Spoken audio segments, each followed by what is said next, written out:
It's your boy Superman 2000. I'm in the fight chair, baby. Oh man, my pardon my appearance, my attire, I should say. My AC unit went out like yesterday.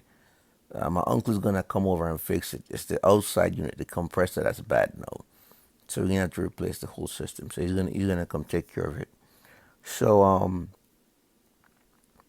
everything is good. It's gonna get taken care of. But a weird thing happened. So my family went to my in-laws, so they're good. But I decided to stay and fiddle with the AC to see if I get the compressor going again. I did a series of tests, reset the compressor, went inside, checked the freon, just the whole works, everything before I finally gave up. I sat down in the fight chair. It was like 88 degrees down here. Then I had the fan going, and then it was like super hot. So I sat right here, and then here's what happened. So I fell asleep like this, and then all of a sudden, I guess it got so hot last night. I had one of those like weird cosmic out of body type Indian journey experience. I'm like, what in the world? No, you watch TV and then you watch documentaries about Indians that they built this teepee. Then they did the thing where they do the steam and the sweat, and they have these visions. Like, wow, dude. Oh man, I had like a weird, like, actual vision of myself, and I was like, man, as a human being, I got a lot of work I gotta do. Maybe one day I tell you guys what, but wow, I have a lot of work I need to do to make sure that I grow and develop into the individual I'm supposed to be. It was like, wow. So I was like just blew my mind. Out of body experience. It was. I guess it got so hot last night. I thought I actually had like one of those sweat TP experiences. Yeah. Yeah, how about me? Okay. One more thing. Braces update. So bottom row has come in line flawlessly. Top row gap that was here is closed. Teeth has come back. They're good. All right. So next week, the doctors are gonna take out the top molar here and bottom molar here, top molar and bottom molar. Then they're gonna pull everything back, wire my jaw up a bit. That's gonna be painful. So this weekend I've had all the steaks and stuff I can eat. Yeah, I can take that. All right. Now down to what I like to talk about. Oh, one more update. CPA exam studying is just going a little rough, but I'm still hanging in there. All right, that's like 3 minutes I just burnt up. Oh my goodness! Before I even start talking, I'm sorry, guys. Sorry about that. All right, here we go. So here we are now. Alistair Overeem talking about Fedor Emelianenko isn't like a legend anymore, and I'm like, okay, dude. Well, I know Alistair Overeem has the pedigree. He was in K1. You know, he's been all around the world. He's fought. He's in his own right as a semi legend because he's helped contribute to the sport. But they gotta understand that Fedor Emelianenko, he has so many titles. It's ridiculous. Not only in just regular fighting, but in competitive combat sports.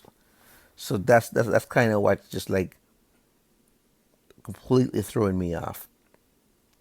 But I know what it is.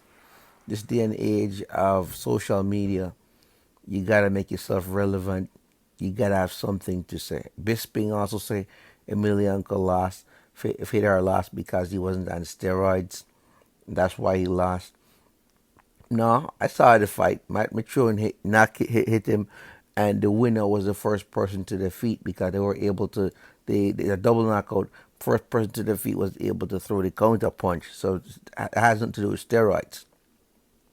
Okay, so that's what really just threw me off. I'm like, okay, you guys know this guy's a legend, but all of a sudden you find something to say about him after a loss. Now, what if he had won the fight? Would you guys have said the same thing?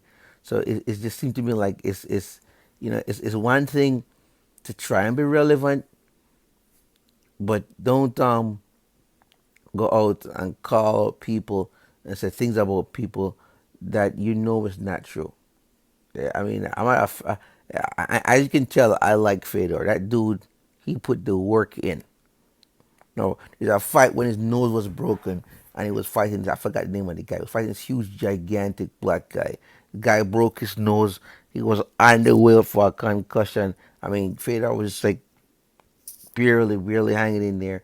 Then that guy came in just to smash him down, and then Fedor threw that big, massive overhand, boom, knocked the dude out and won with a broken nose. All right, with a broken nose. Nose broken, eyes swollen shut, could barely see, but timed that punch perfect and got the W. I mean, are you kidding me here? So when I hear type of stuff, I'm just like, please, don't just talk about the guy and say bad things about him because you want to be relevant. What Bisping should be talking about is his upcoming fight with Joel Romero, the one he's been dodging out. That's what he should be talking about. Okay, and what good old fashioned Alistair Overeem should be talking about is, if he wants a fight, why doesn't he call out let's see who's a good person for him to fight. Let's have a look. See, Cain Velasquez. Why doesn't he call out Cain Velasquez? That'd be really good. Huh? Nah, he doesn't want to do that. He wants to call out somebody who's over Bellator making money. And now I admit these legends, they signed up to Bellator, and Bellator has the Senior Citizens League, where if you used to be a legend, then you fight, and Bellator does the what if amazing fight. What if this guy had fought that guy? Then you bring them in, and you let them fight, and say, oh, well, that's interesting. It worked out. Kind of like Chael Sonnen versus Wanderlei Silva. You're like, oh, okay, that's how that would have worked out. You know? uh, Gracie versus Shamrock, you're like, that's how that would have worked out. So just that's their hustle. Everybody knows that, but these guys are legends, and during their time, the pay then compared to the pay now, it wasn't the same. So that's all the work they put into the sport.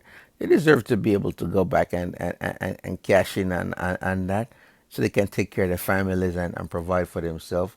So I still think Fedor Emelianenko is a legend, one of the greatest that ever did it.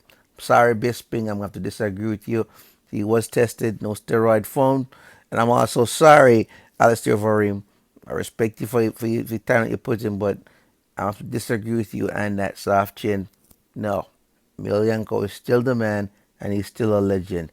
All right, guys, it's my 2 cents from the fight cheer. Peace out.